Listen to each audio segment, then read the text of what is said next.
cybersecurity is about more than just technology. It's about how people behave with emails, data, and cloud applications that directly impacts your company's security posture. Security works best when it's ingrained in the culture of your organization. To learn how to build a security culture and transform your employees from targets into a strong line of defense, head to securityweekly.com/proofpoint and visit their Cybersecurity Awareness Center.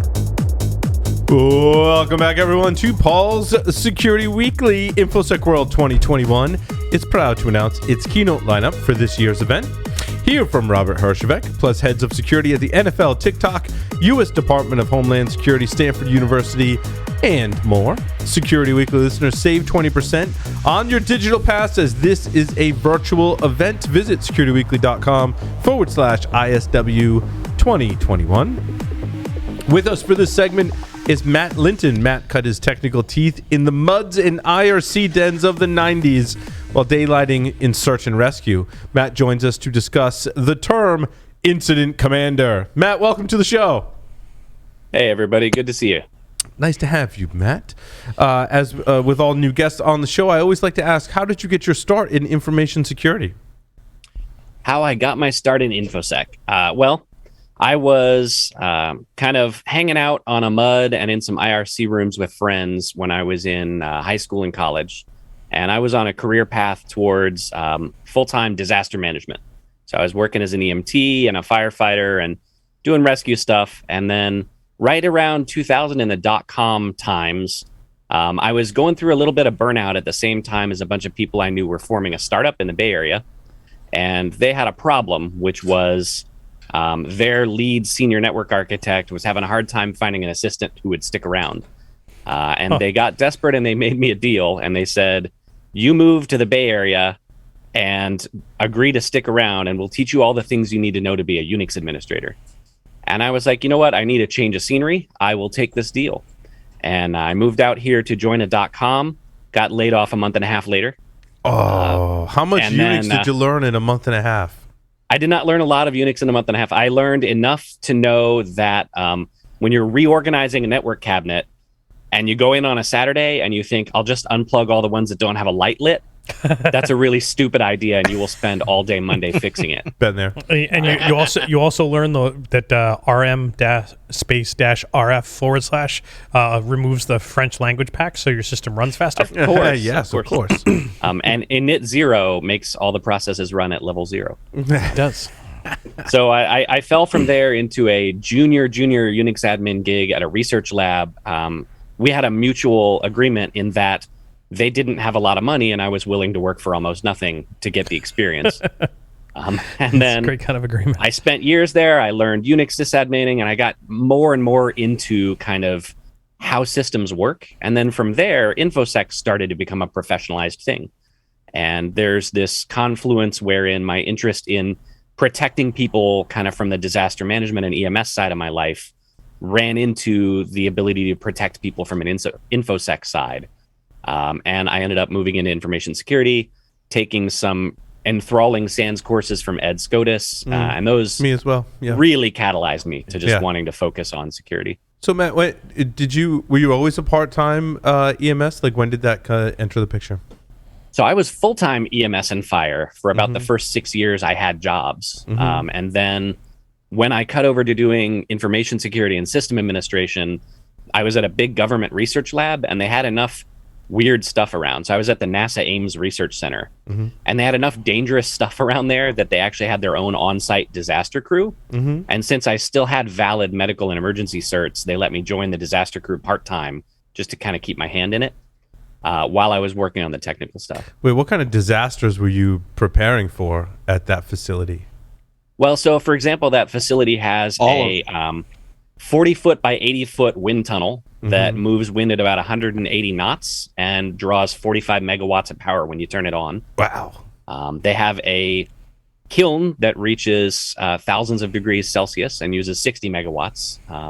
Confined spaces, toxic gases, toxic metals. It turns out research at NASA can be pretty dangerous. Did anyone get hurt while you were there? Do you have emergencies to respond to? Well, I would say those things are probably someone else's medical record, and I shouldn't go into it too much. Safe answer. Any sanitized examples that you can give of maybe not involving people but equipment? We always like to hear about stuff blowing up, Matt, right? Yeah, I mean, they blow up a lot of stuff on purpose there too. I'm trying to think of equipment, but we did have to remove somebody from between the fan blades of a wind tunnel once. They weren't trapped or injured or anything. They just needed to be gotten through. Gotcha. Yeah, don't turn it on. Don't turn it on. Yeah, and then from there, that's what lockout tagout is for, right? You got somebody in the wind tunnel blade, lockout tagout. All the industrial control people know what I'm talking about right now. Hell yeah. And then because they were a federal agency, they cross-loaned me to FEMA rescue teams, which was really where I got a lot of chance to see kind of big disaster management happen. Were you on site with FEMA and at other kinds of disaster sites, or just training with them? Yeah, no. So we trained a lot, but we would also deploy to hurricanes, especially after Katrina. I was going to say Katrina was a big now. One, right? Yeah. So we pre-deployed to hurricane zones. I got to do a little bit of building search and rescue for hurricanes and the like. I was fortunate enough that California did not have any large earthquakes in the time I was with that team. How do you see incident response and disaster recovery starting to evolve and change? Like, what are some of the things that we need to be expecting and kind of catalyzing ourselves to take on? So one of the commonalities that I see a lot of is, in EMS and rescue and fire, people expect an awful lot of you, right? No matter how well you did putting out a fire, no matter how well you did controlling a hazmat situation, there's always something you could have done better. And there's always somebody there to point it out. So in Infosec too, especially in incident response, I see that, as an industry, we're maturing. We're not nearly as mature as disaster rescue services are. And as we mature, people are starting to expect more from us. They don't just want us to catch the hacker and kick him out. They want us to catch the hacker and kick him out and let them know what happened and let them know what we're going to do better next time and prevent it from happening next time. And there's sort of these stacked expectations. If you look at relatively recent regulations like GDPR, if you have a attack that potentially could touch user data, you're not expected to just fix the hack. You're expected to fix it and then tell people it occurred. Tell them if they have anything to worry about. Help make them whole again if you can. And so we need to mature kind of similarly to how fire and rescue needed to mature, because the expectations keep growing. And Matt, how did you doing the physical incident response? Did you end up working in incident response? I think where we last left off in your story, you were working for a large government lab and entity. So what happened from there? So at some point, I found out that actual DFIR, incident response, was a career path I could go down, and I really got interested in that. And I started doing kind of that small scale forensics and incident response you do when you have a little network and not very much money. You detect a thing or somebody tells you a thing happened. You investigate it, and kind of you have to do all the things. Mm-hmm. You are the forensic analyst, the incident responder. You write up the report after. You have a really small team doing a lot of things. And then you're the hero. You get to be the hero. That's my favorite thing about incident response is I didn't break it. Right. Right. So I'm not the sysadmin where if I break it, I have to do the incident response and fix it. You're absolutely right. Right. I like professional incident response because no matter how bad things are right now, it's at least not my fault they're that bad, and I'm there to fix it. So from there, I got into the incident response team at NASA Ames. I continued working on kind of larger and more complex issues. And as NASA grew and professionalized, we started working across centers. So there's 14-ish field centers at NASA, depending on the wind. And we needed to collaborate with each other because the network was connected and the incident response teams needed to be connected too. And that's when I started trying to bring some of the lessons of incident command from the rescue world, where you have lots of different teams who on a large incident need to interact with each other well, even if they've never met before, and DFIR, where the same thing can kind of happen in a larger scale incident. And after I'd been doing that for a few years, I kind of got reached out to by Google, and they made me an offer that I would have been an insane person to refuse. And they gave me the ability to work full-time on large scale incident response challenges. So that's where I am today. Because Google, right? Yeah, it turns out even small scale is large scale at Google. Exactly. What I've heard about some of the things at Google, Matt, is the tooling and the processes are very specific to Google. And if that's true, was that like a big adjustment for you? Yeah, in some ways the tooling and the processes are very Google specific, but in other ways they're really not.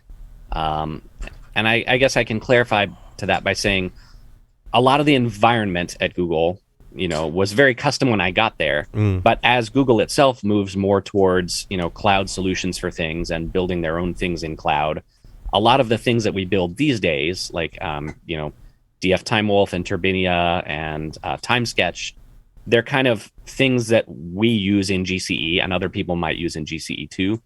So I think the skills are starting to expand to be really useful outside of Google too. But yeah, and that's the Amazon model too, right? I'm building this cloud to support Amazon, but I'm also going to commoditize it for the rest of the world. Yeah. But especially in the people parts, because where the biggest challenge in incident response lies, at least in my perspective, it's always in the people parts. And people, are relatively similar across all kinds of companies, across all kinds of places, all kinds of countries. And the challenges in command, control, and communication when you're getting into leading a really potentially expansive thing, those are skills that I think translate everywhere. They translate lots of places and even across domains. Because you know the personas.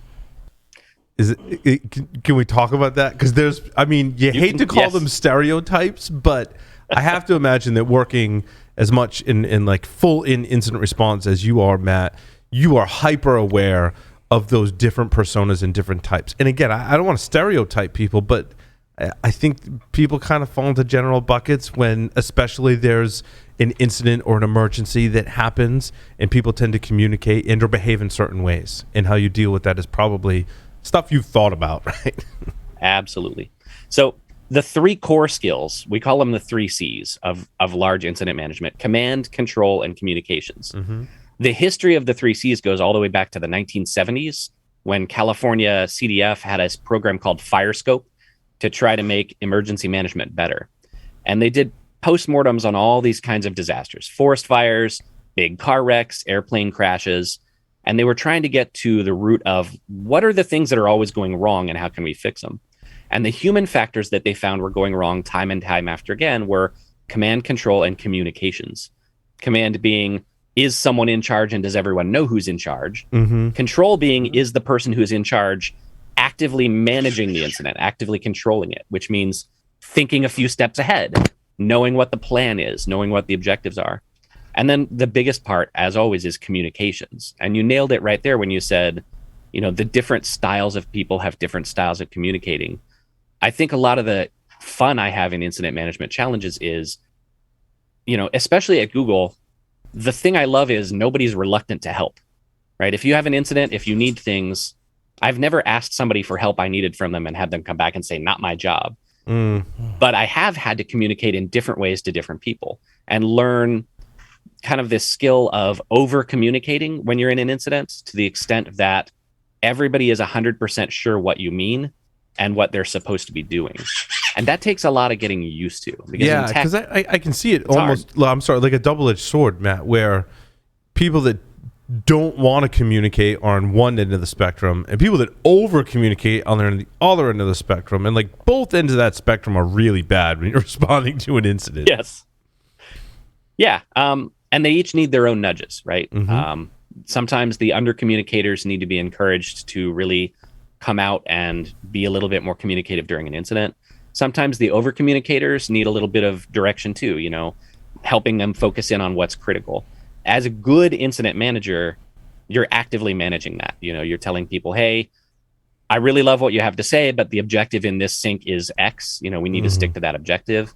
And for the people you're not hearing from, you're kind of calling them out like, what do you think, Gary? What is your opinion on this? Mm-hmm. But all of the while, you're kind of having to project a command presence where somebody needs to know what we're doing, and that's you, and you need to direct it. So you need to be a people person first and foremost. I think you do need a good amount of people skills to do kind of larger scale incident management. Yeah. And I think in the fire service too, by the time you're battalion chief or you're somebody who's going to be called upon to be incident commander of, 500, 1,000 people, you've had to have gotten pretty good at understanding people and what drives them and knowing how to communicate with them. In knowing how to your earlier point them in the right direction, give them focus and purpose. And in an incident, time is of the essence. And I'd imagine that being able to identify what someone's good at and not good at very quickly is a huge, huge skill in your favor. The other thing too is I like to remind people, you got to tell people the why. Googlers are very helpful. They want to help. They will do whatever it is you need them to do for an incident. But a lot of the times they're smarter than you, right? Most of the people that I work with are smarter than me. And in their area of expertise, if I tell them, go do this thing for me, they'll go do it. But if I tell them, I'm worried the attacker is going to do this, and I think if we do this protective measure, it'll stop them. Can you do that?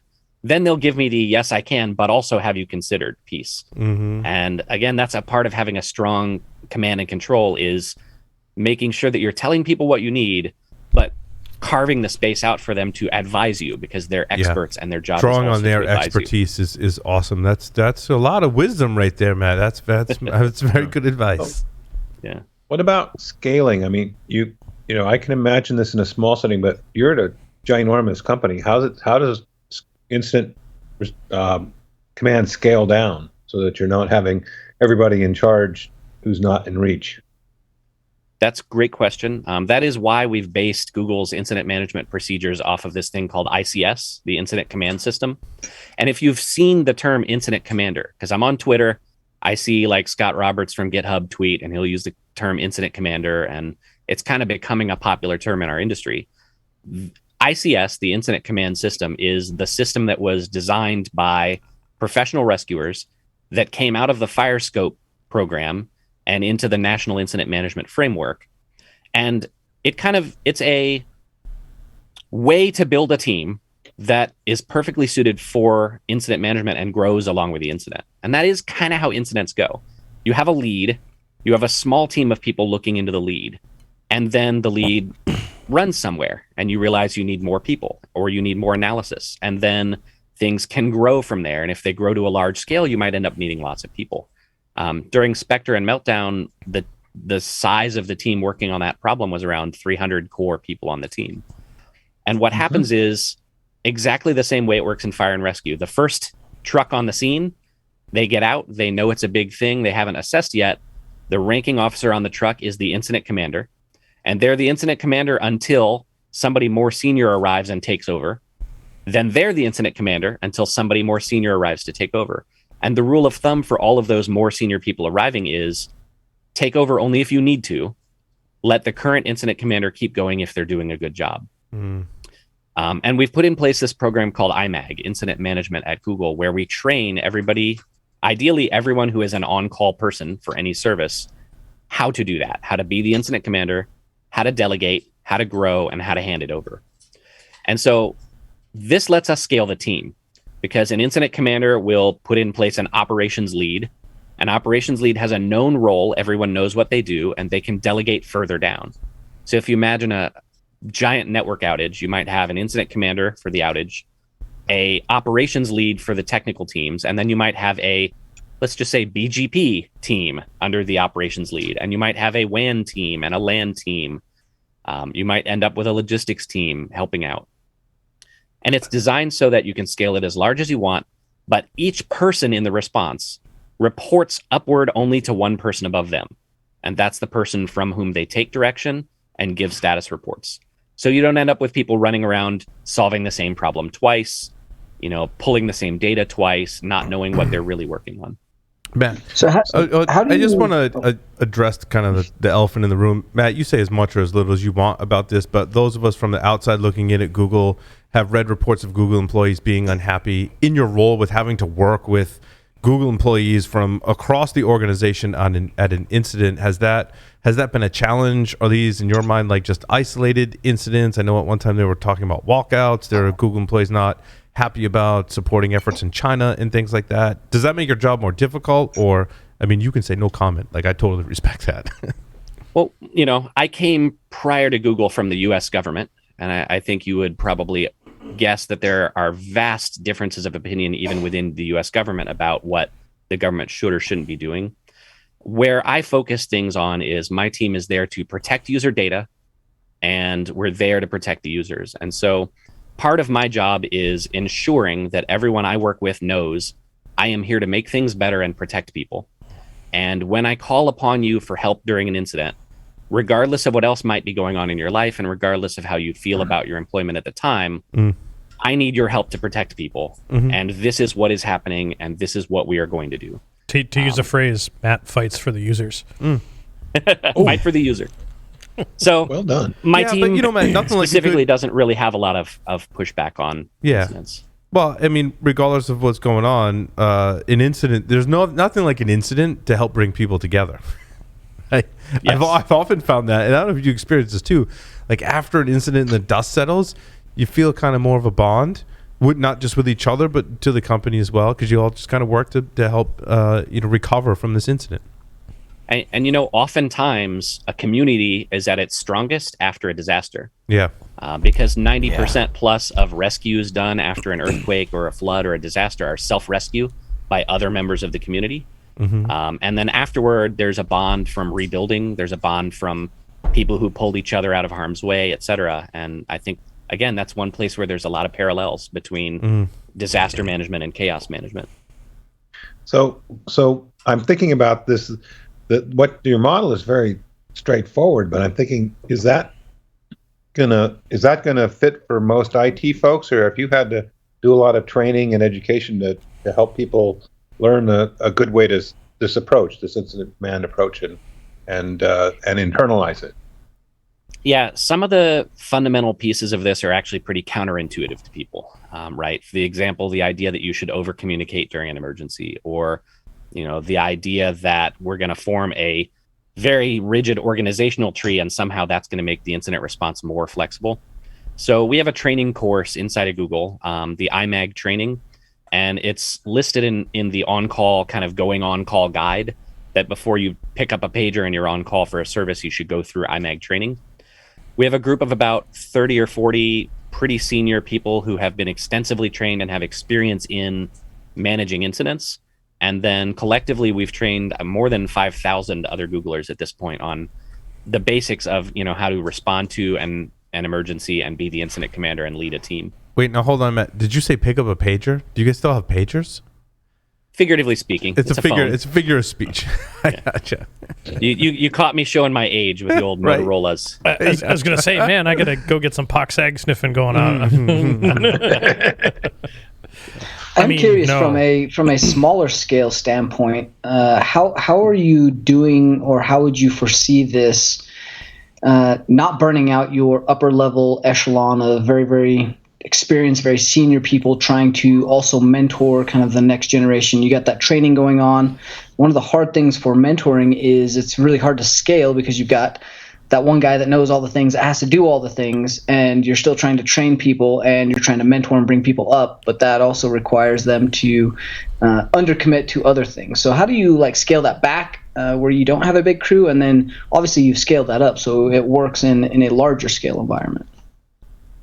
Yeah, so similarly to how kind of it works in the fire service, right? You can practice ICS on a small scale event. If you have a car that hit a bus in an intersection, there's enough people involved that you can practice ICS and set up incident command and have an ops lead and kind of practice it at a small scale before you get to the point where you need to be in charge of a levee breaking and flooding a whole town, right? So similarly, you can practice IMAG on smaller incidents, and we do. As long as it's not too much structure that it gets in the way of handling whatever's going on, we practice it that way. The other thing we do is we like to, every once in a while, respond to our red teamers as though they're attackers and just incident manage the heck out of the red team. Kind of keeps us on our toes, and it gives us a chance to put newer people in the pilot seat with a more experienced person kind of riding shotgun and keeping an eye and giving tips. Go ahead, Paul. I was just going to say, are there, in addition to process, did you talk about tools already that you've developed at Google, and are some of those open source, or are there specialized tools? Yeah, that's a good question. And, the tooling supports the process, right? And it supports the people. And because of the scale we do have tooling that we've written and open sourced. I think you're probably familiar with Plazo, formerly Log to Timeline, which is a tool that rips. You can give it a disk image, and it rips the disk image apart, looks for everything that looks like a log file, and then creates an ordered timeline out of the log file.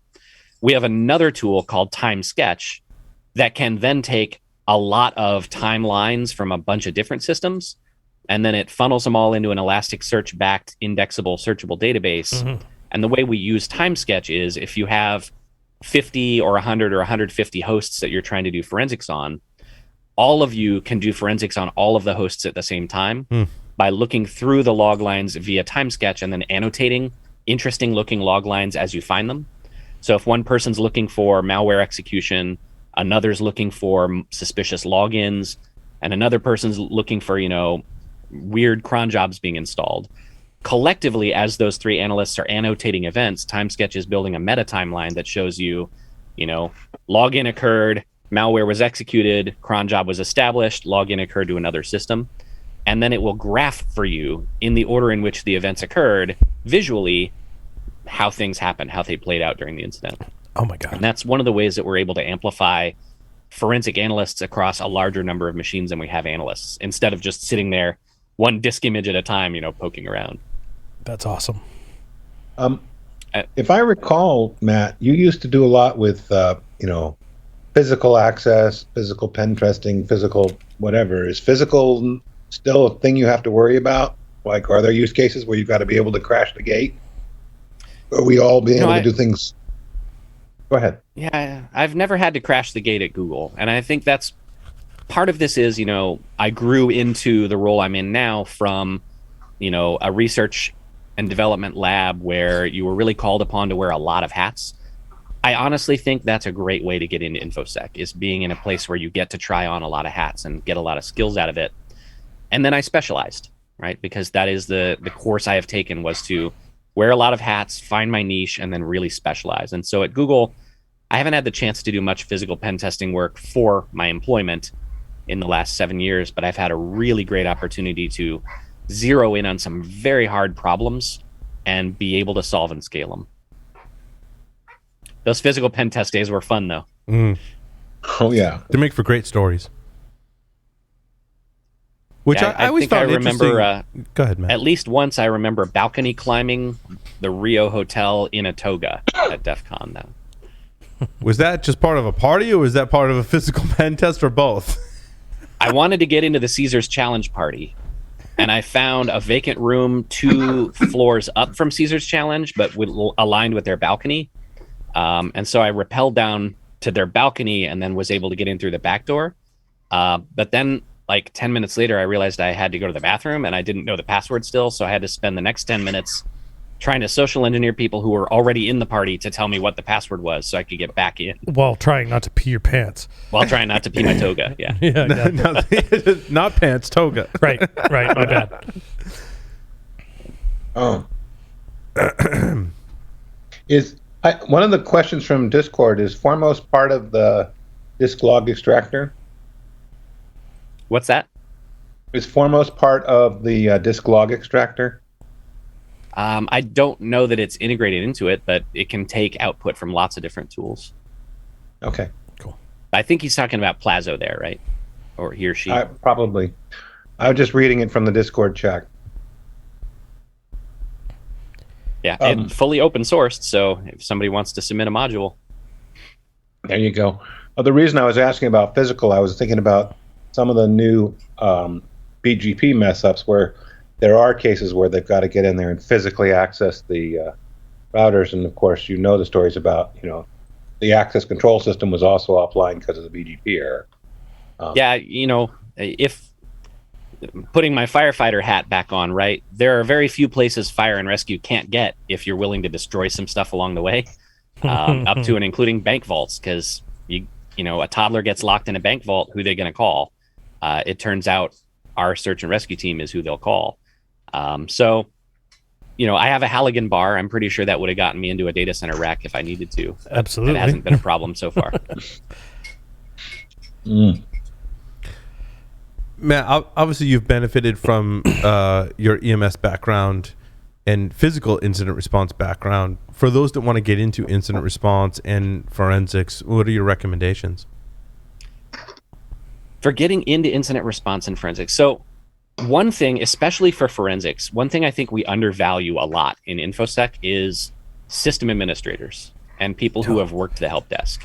And the reason I say that is I feel like a lot of the base of knowledge that I draw upon to make informed decisions as an incident responder, or even to know what the heck is going on as a forensic analyst, those base skills all come from knowing how a system is supposed to work and being able to understand why it's not working the way it's supposed to work. And then a lot of the skills I draw upon to have the people skills necessary to be an incident commander, they come from having been a sysadmin and having to have a customer service mindset while I debug complicated things with people. And so I guess I would start off the bat by saying, do not undervalue system administration time, and then pivoting into Infosec from there. Another piece of advice I often give people who say they're looking for something they can do without having to be employed first, and you guys are going to rake me over the coals for this, but run your own mail server. Like on bare metal, put some bare metal in a colo, get a mail server going, configure IMAP for yourself, configure DMARC.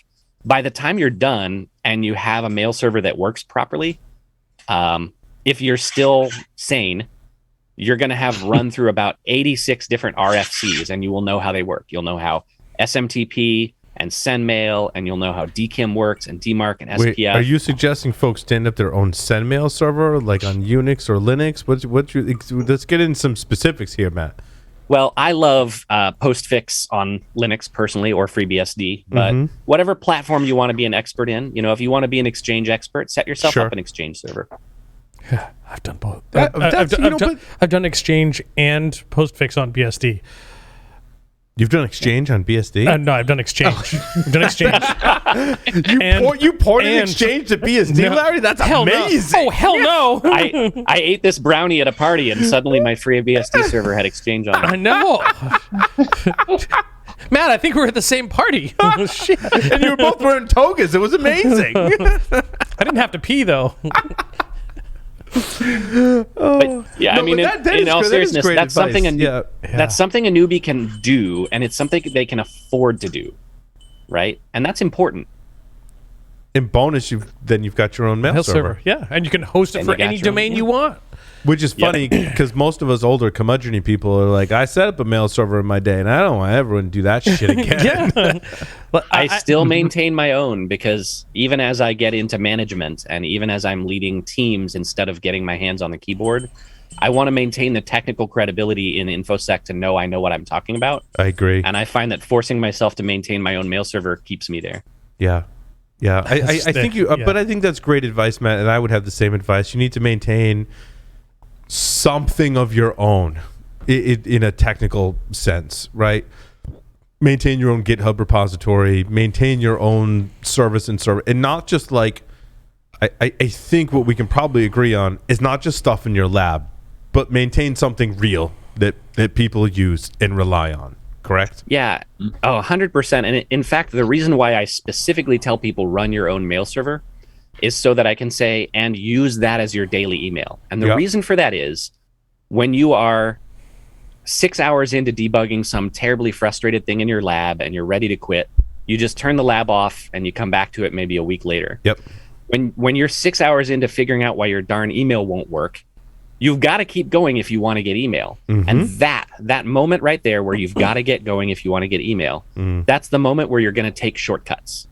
And those are the shortcuts that are kind of come back and bite you 6 months later and get you your first forensic experience. Yeah, which is exactly the same mistakes that many seasoned administrators do. Like, shit, it's broken, it's not working, make it work.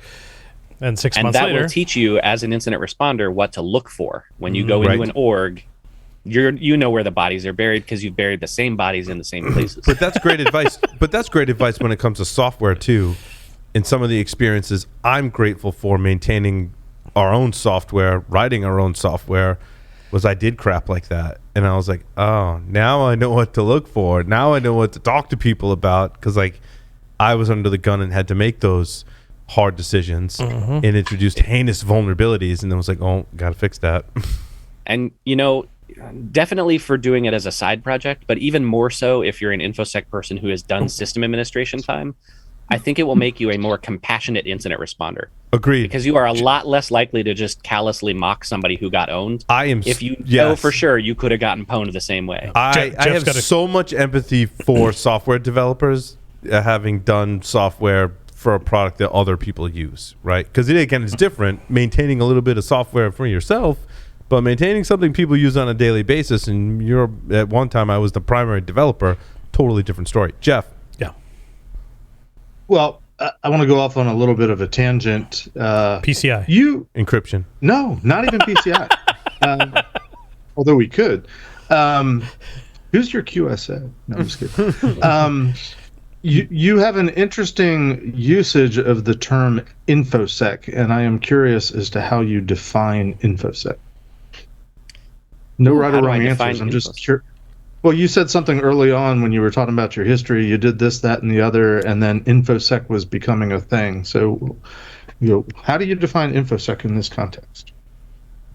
That's a really good question. I don't think I've ever asked myself what my definition of InfoSec is. I think it's a broad umbrella that describes people who are trying to keep things working the way they're supposed to work.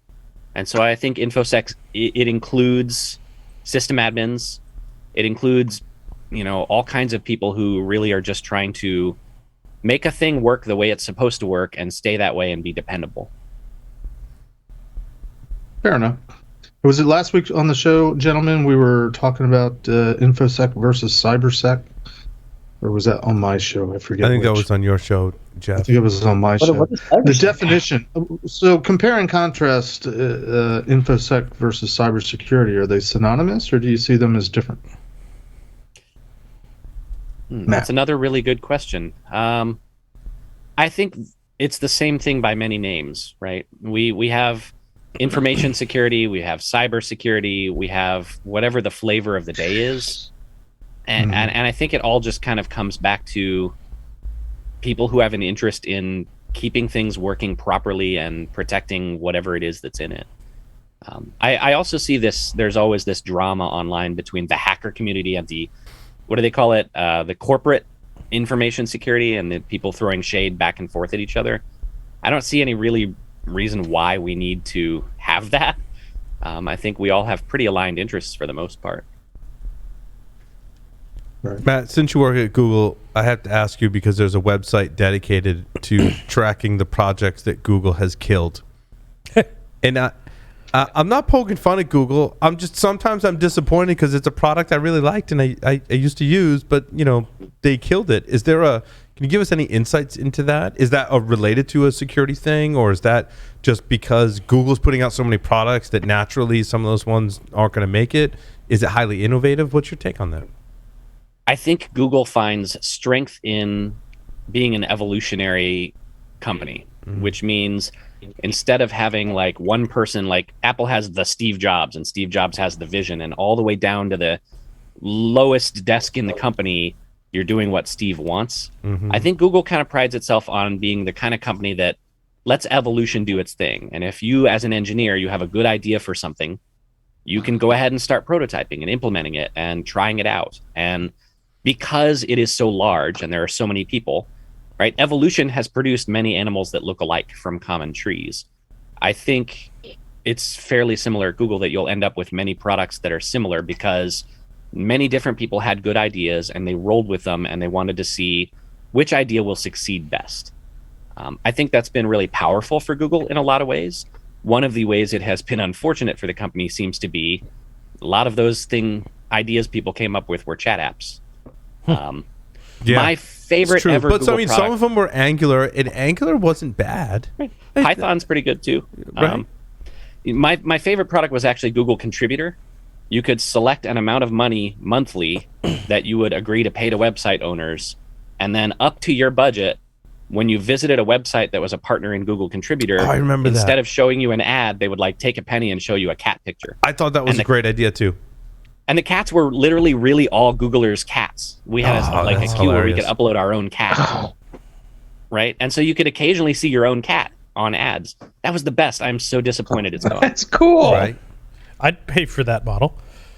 I, in Well, fact, yeah. tried to get my parrot uploaded, and they were like, no, it's just cats. It's just cats. Yeah. Could a cat be eating the parrot, or could the parrot be eating a cat? I was going to say, if I put my bird up against a cat, I think the cat might potentially lose. Whatever I happened think, to Matt, Alta you're a Vista? bird person, aren't you? But I mean, also, I mean, let's give Google credit. I mean, you came up with Kubernetes, and that really took off as well. So I mean, having that highly innovative culture and putting things out there is, I think, important. And Gmail's finally out of beta. I think evolution is messy but effective. Yeah. So I wanted to plus up your suggestion on running a mail server, and that is, if you really want to get some skin in the game, put your spouse or family on that mail server as well. Yeah. Now you got users to support, right? Agreed. Yeah. And then if you want to give them webmail because you know they're going to want it, now you got to maintain a web server too. And you got a lot of attack surface to cover. Yeah. Even better, host it on WordPress. Install WordPress. Yeah. Yep. I mean, I always go back to that because no matter what your economic situation, it is relatively affordable to, fire up something even just in AWS or GCE and put $5 or $10 a month toward running your own infra. And the learning payoff for that is huge. Yep, absolutely. No, completely agree. Absolutely. So where do you see growth now? What's in front of you? What hill do you want to climb next? Well, I think there's so much maturity still to come in incident management. People want more from us all the time. They now want to know in shorter time frames what we think might have happened, where they may be affected, maybe not. There's still so many more procedures and tools that need to be built and need to be learned, and things we need to do to get to be where we're really truly serving what people need from us as incident responders. I think I'm going to continue to grow in that area. As a personal area of growth, I recently became a manager, and now I'm effecting these sorts of changes through others, through team building, and that's a personal hill that I'm climbing. It turns out managing is really hard. Yeah, we heard that from our previous guest too, and I think there's some folks that want to stay technical and be on that technical track, and others that want to Technically, transition. he didn't say it was hard. He said he sucked at it. Yes. No, it's a great point.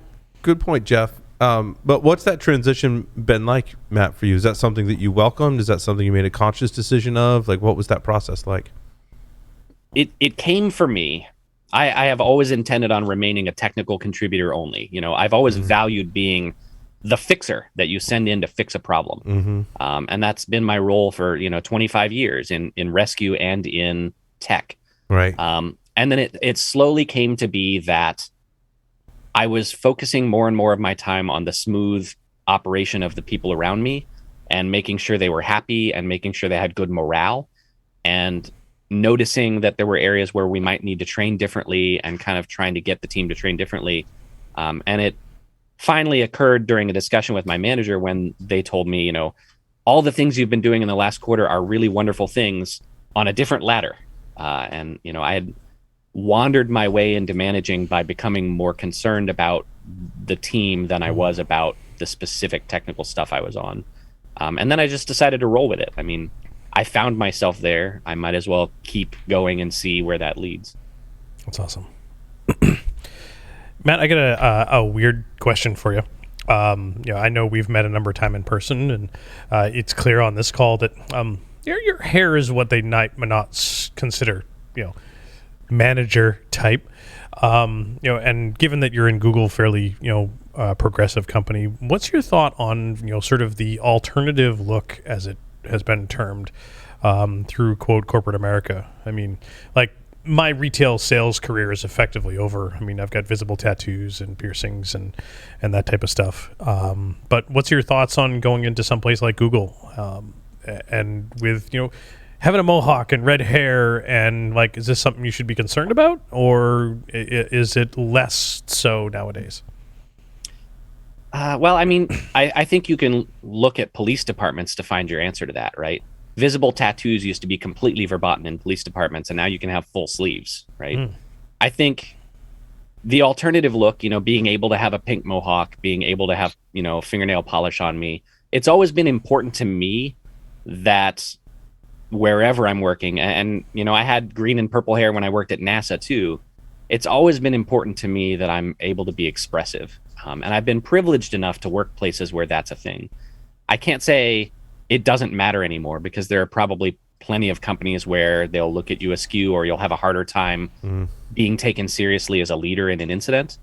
Certainly, it is much less an issue at Google than it ever was for me working in rescue and fire services, where people, they're just like, blue hair, why? Why are you doing this? But even at that, I always felt like it helped ground me in knowing that I was achieving because of my achievements, not because I was just fitting in. And in fact, in spite of not fitting in sometimes. I love that. I don't know. I might have just gone on a complete tangent and nope, not answered. Either way, it turned out perfect, and I think that really is a great sort of outlook. In that, I did it because I'm awesome, and I did a great thing, and I tried really hard, as opposed to what I look like or what I smell like, or how many holes I have in my face, type of thing.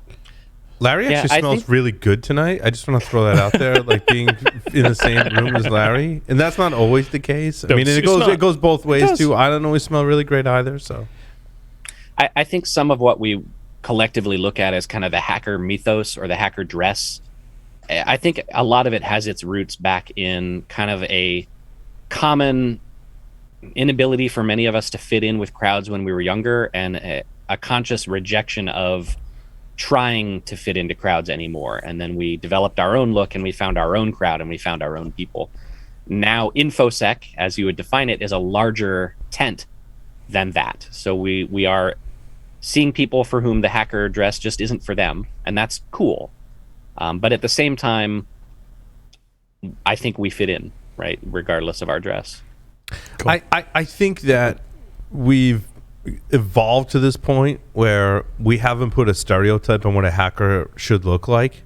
And I also think over time we've all kind of learned from each other in that our styles have kind of mixed, right?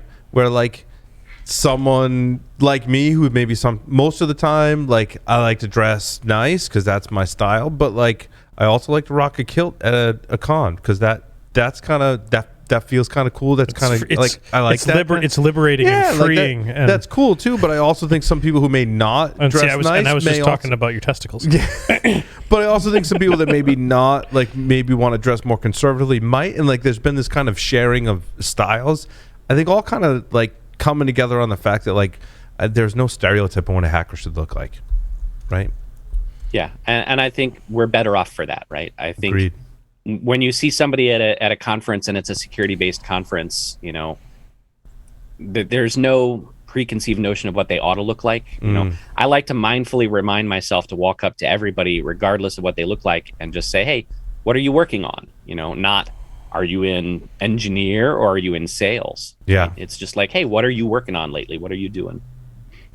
It's so true, and I hope folks coming in this industry hear what we're saying now and understand that too, because I've been in so many situations. And one is actually really funny. John Strand, who's one of the greatest hackers that I know, when I first met him, he was in like full suits. Yep. Remember that? He was like at every SANS conference, he was in a full suit, and like some part of me was like, really? Like you're hacking stuff because you don't have like any tattoos or like piercings or mohawks or anything like that. So how could you possibly be a good hacker, right? And then you get talking to John, I get it now. Like throw those stereotypes out, out the window. That was so many years ago. I showed up at an interview at Genuity, which was right after they became Genuity, formerly BBN, for an interview there. And I showed up in a sport coat and tie, and I sat down with the interviewing manager, and she says, "Geez, a tie. I don't think I've ever had anyone wear a tie to an interview ever here. Like, you're going to be an engineer. I expect you to have blue hair and wear a T-shirt and jeans. And I'm like, I kind of like this place. You should have said, but the original BBN hackers, all the picture I see are white shirts, black ties. Exactly. But and part of the reason why I ask these types of questions is because I don't have the typical look, and it's and maybe I don't see the same lens that other folks do. I mean, the first time I got a tattoo below my sleeve, it was awesome. It was great for me, and I loved it. But then I stood in front of a SANS class with a long sleeve shirt and taught and pointed at the slides. And that first time I went, oh shit, I should use my other hand. And then I forgot about it, and just it doesn't matter. To me, it didn't matter, and people respected me because I was speaking intelligently, and that type of stuff, and knew what I was talking about because I'd spent years crafting. I mean, if you really want to go back and talk about what an old school hacker looks like, an old school hacker looks like Grace Hopper. But I also want to go on the record with kilts and say that I think kilts are the perfect middle ground between men who are jealous of women wearing skirts and women who are jealous of men having pockets. Agreed. Agreed. So weren't you wearing a kilt at TAC Fest when we first met? I was, and mine has pockets. Mine has pockets too. The tactical kilt, right? Yeah, utility kilt. Yeah. Shit, kilt. It's the perfect blend of form and function. I don't think mine has pockets, but I have a sporran, so I'm all set. Yeah. So I have a purse, right? Yes. Yeah. Yes. Okay. Yeah. I was going to say though, you guys are spot on. It's really once somebody starts opening their mouth and contributing, it doesn't really matter what the hell they look like. It's not the packaging; it's what they're doing in the message. I think there's a lot more tolerance in that for that now than there was 20, 30 years ago. Sure. Look beyond the physical appearance. Yeah, I do think it took a long time for some of us who we would consider the old school hackers to just kind of shed the trauma from our childhoods and get to the point where maintaining this closed club of people to have our safe space didn't make sense anymore. And thank goodness we are moving beyond that and being a big tent and saying everybody is welcome. You don't have to look any particular way. It is a cultural thing that we've struggled with, for sure. If you look into hacker history, which I've spent more time than probably someone should looking into hacker history, I truly believe that it is a cultural thing that we have to overcome, and like for good reason, but also there's a lot of good reasons to overcome it, for sure. Matt, I just have 5 questions left for you in there, what we call 5 questions with Security Weekly. So Matt, are you ready to play 5 questions with Security Weekly? I'm ready to play. 3 words to describe yourself. Reign in chaos. If you were a serial killer, what would be your weapon of choice? Ooh, if I were a serial killer, what would be my weapon of choice? Do I have a time limit on answering these? I mean, within reason. There are no right or wrong answers, and we will not judge you on the air. I would say inert gases. Oh. If you wrote a book about yourself, what would the title be?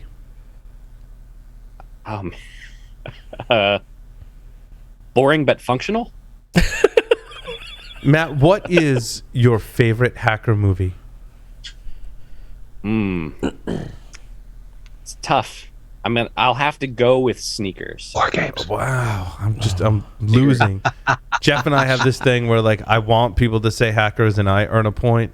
And when you say Sneakers, Jeff earns a point. So I mean, Hackers is really great camp, and Sneakers is really great actual, relatively legitimate technique. Ultimately, The Matrix is probably the most enjoyable one. Interesting. Very well put. Matt, choose 2 celebrities to be your parents. Lee? Alive, dead, fictional, or otherwise. And by celebrities, we mean it can be really anyone. Fictional, non-fictional, historical. Mm-hmm. Your current parents could be a celebrity in your own mind. Like it's literally anyone if you could choose to be your parents. Lucille Ball and Mr. Rogers. Whoa. Old school. Thank you, neighbor. Yes. Matt, thank you so much for appearing on Paul Security Weekly. It was really great talking to y'all. Thank you for inviting me. Stay tuned. The security news is coming up next.